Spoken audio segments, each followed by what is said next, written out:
President Cyril Ramaphosa called on Tuesday for sanctions against Zimbabwe to be lifted and said his government was in discussions with Harare about how best to help. He said Zimbabwe's situation was a challenge for the whole of Africa and he planned to meet its President Emmerson Mnangagwa at a later stage. The call comes in the wake of violent demonstrations last week in which at least 12 people were killed and hundreds arrested. The violent unrest erupted last week after a steep hike in the price of fuel.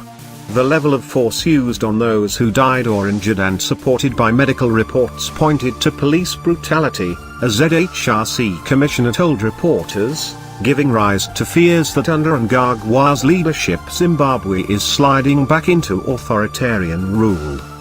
The unrest drove Mnangagwa to cancel an appearance at the World Economic Forum in Davos, where he had been expected to pitch for foreign investments, and fly home.